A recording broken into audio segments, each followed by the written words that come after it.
Oi pessoal, tudo bem? Pois bem, hoje eu troquei o IDE aqui, beleza? Eu basicamente ensinava vocês pelo PyCharm, agora eu vou ensinar vocês no VS Code, porque eu tive um problema de licença com o PyCharm, enfim, mas é exatamente o mesmo código, tá bom? A linguagem Python não muda, só mudei a IDE. Depois, quando a gente for ver Data Science, que eu pretendo ensinar aqui também, vocês vão ver que tem o Jupyter, tem o Colab, enfim, tem várias IDE possíveis para você programar. Pois bem, sem mais delongas, a gente viu na última aula o loop while, agora a gente vai ver o loop for. Beleza, como eu chamo o loop for? De modo geral é isso aqui, ó. For x in range. Beleza. Vamos lá. O que é o for? O for é o loop, tá bom? Ele vai indicar a repetição do intervalo que a gente está fazendo. O que é esse x? Galera, essa variável que é uma variável que geralmente gera muita dúvida nos alunos, né? Quem está aprendendo Python. Esse x não necessariamente ele precisa ser uma variável que eu já declarei, tudo bem? Eu posso estar inventando ela exatamente agora. Então vamos supor que antes desse loop for eu tivesse várias variáveis aqui, ó, tipo string igual a Cairo, y igual a sushi, não sei. Ó, várias variáveis aqui, beleza. Nenhuma é o x. Eu posso criar o x já no próprio loop, não tem problema nenhum, tá bom? Assim como eu poderia também usar uma variável que eu já chamei anteriormente, sem problemas. Só que o que eu estou indicando aqui com esse x nesse range? Que esse x vai representar o loop que eu vou passar agora, que vai ser aberto nesse range, que é, por exemplo, esse aqui, ó, 1, 10. Então, é um loop que vai de 1 até 9, né? A gente já viu que o 10 não conta.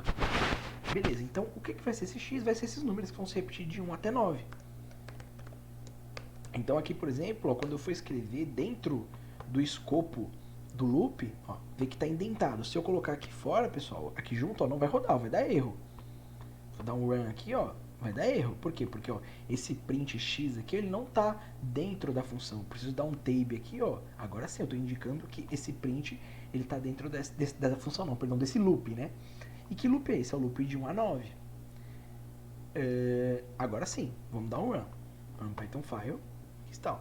1, 2, 3, 4, 5, 6, 7, 8, 9. Beleza. Assim como no while, eu posso pular, não posso? Então agora eu quero um loop de 1 a 20. Só que eu não quero de 1 até 20, 1, 2, 3, de 1 em 1. Eu quero de 2 em 2. O que eu faço? Eu coloco mais um parâmetro, o do salto, né? Então, o primeiro é o início do intervalo, o segundo é como se fosse o fim, né? E o terceiro é de quanto ele vai indo. Então aqui, ó, de 1 a 20 vai ter que ser 1, 3, 5, né? Ó, 1, 3, 5, 7, 9, 11, enfim. E por aí vai. Se eu quisesse somente pares, eu poderia começar aqui no 2, por exemplo, ó. De 2 até 20, de 2 em 2, ó. 2, 4, 6, 8, enfim, eu tenho infinitas possibilidades. Então a ideia do loop for é essa daqui, simples assim. Agora vamos dar a ideia de break e com a condicional. Então, de novo, eu vou ter um loop de um número nesse range aqui. Eu quero esse número de 1 a 20, tá bom? Beleza, só que tem um porém. Eu não quero que prossiga depois do 9, tá bom? Aí você fala, pô, então por que você não programa até 9? Bom, porque basicamente eu estou te ensinando essa ferramenta a mais.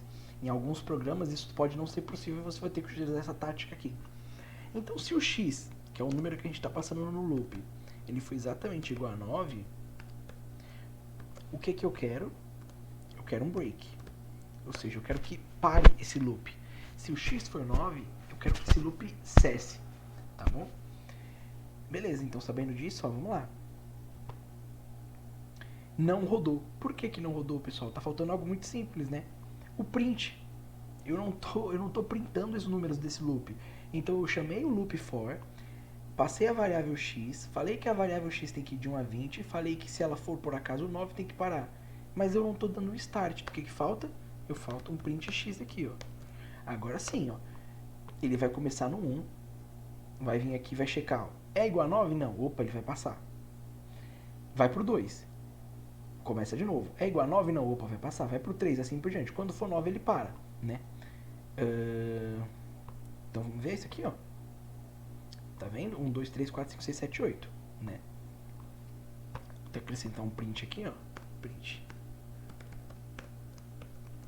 Parabéns. Temos um intervalo menor do que 8. Então, olhem bem o sistema, ó. for e o... Ó, 1, 2, 3, 4, 5, 6, 7, 8. Parabéns, temos um intervalo menor que 8. Menor que 8 não, né? Menor que 9. Que eu falei que se o x for 9, ele para. Beleza. Entenderam mais ou menos a lógica, pessoal? É isso daqui, ok? Não tem muito segredo, não. Já aproveitando, eu quero passar algo pra vocês, que já devia ter passado, mas é bem tranquilo, que se chama lista.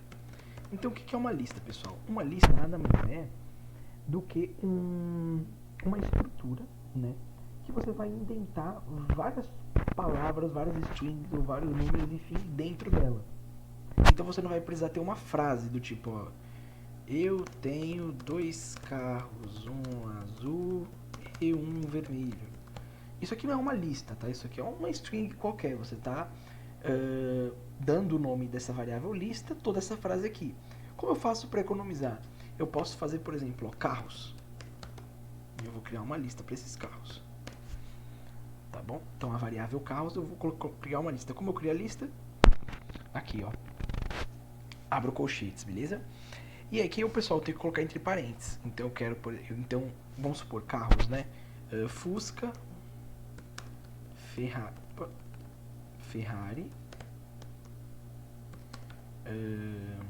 e Porsche, não sei. Beleza? Então aqui, ó, isso daqui é uma lista, tá bom?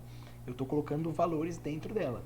Na próxima aula eu pretendo falar sobre dicionário, vocês vão ver uma pequena diferença, mas basicamente a ideia é a mesma, ok?